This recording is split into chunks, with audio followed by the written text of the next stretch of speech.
раҳима исми ивазшудаи ҷавондухтаре аст ки бо як тифл аз шавҳари собиқ 2 соли қабл ба сабаби хушунат ҷудо гардида аз таъқибу таҳқири вай бошад фақат 3 моҳи пеш халос шуд.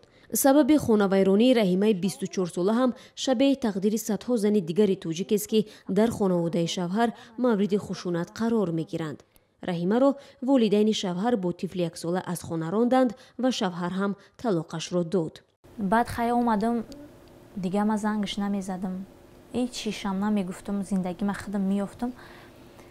меомад ба ҳамин дани дари ҳами хонаи ҳами квартирандормона меомадак дамо ҳавли бисёрӣ ё дамо меомадан. ма уҷа гуфта будам ки шавҳар надорам, мар сардага ин меомад дамуҷа мара латкӯб мекард, кашида мебуровард даруни мошинаш медохт, ба зур айзома мерафтам мешитам хай дар мошинаш мезадакам, дига дар пеши ҳамсоё ҳечи гуфта чӣ мегуфт латкӯб? ҳечи.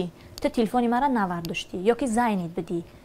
телефон ма мебурд, як рӯз ду рӯз дар дасташ месуд, ҳечи гап набуд. бо меорд телефон ма мебам бона бо мезад, гудакам мебурд ай дасти ма ки бо ман ура телефон кунам, зораш кунам да.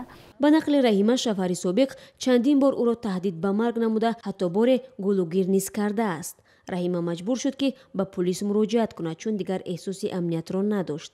раҳима мегӯяд танҳо баъд аз дахолати пулис ва бо навиштани ариза тӯли 3 моҳ аст ки аз таъқиби шавҳари собиқаш раҳо шудааст. ӯ тавонистааст аз таҳдиду таҳқири шавҳари собиқ ҷон ба саломат барад. ҳолатҳое мешавад ки бо фоҷиа анҷом меёбад. дар як соли ахир вазорати корҳои дохилии тоҷикистон аз мавридҳои қатли занон ба дасти шавҳари собиқ хабар додааст. танҳо чанд рӯзи пеш сокини 30-солаи шаҳри Турсунзода ки ҳамсари собиқашро дар ҷангалзор гулугир кардааст боздошт шуд. ба ҳамин монанд дар заминаи рашк ва муноқиша шавҳарони собиқ ки аз 22 то 66 сол доштанд бо зарби корд ва ҳатто тири милтихи шикорӣ ҳамсарони пешини худро қатл карданд ва ё манзили онҳоро оташ заданд. талгарони тоҷик мегӯянд тоҷикистон кишвари суннатии мардсолорӣ аст. баъд аз талоқ гирифтан бархи аз шавҳарони собиқ зиндагии ҳамсаронашонро зери назорат мегиранд. ҳарчанд мувофиқи қавонини шариат мард баъд аз талоқ додани зан ҳаққи дахолат ба зиндагии ӯро надорад, зан наметавонад бо хости худ зиндагии нав бунёд кунад. худи шавҳар дар ҳолате ки агар ҳамсарашро талоқ намуд, чӣ талоқи бидъӣ, талоқи раҷъӣ бошад, чӣ талоқи боин бошад, яъне ҳақ надорад ки болои ҳамсараш ҷабр намояд, зулм намояд ё ин ки ӯро ба як коре маҷбур намояд.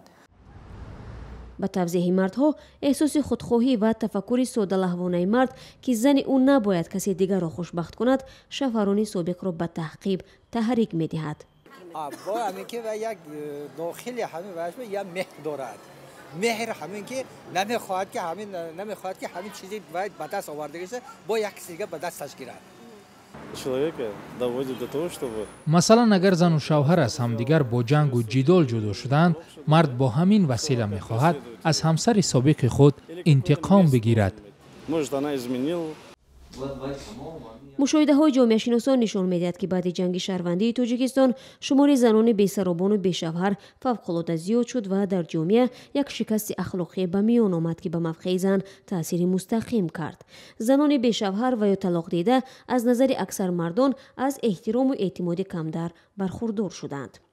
кӯдак чӣ хел аст, бисёр ширин аст, як муҳаббати хоса дорад, овони кӯдакӣ барои ҳар як инсон. ҳамин чизҳо уна водор месозад ки нисбат ба фарзанди худаш меҳрубон аст, лекин нисбат ба зане ки аз он талоқ шудааст номеҳрубон асту уна бад мебинад.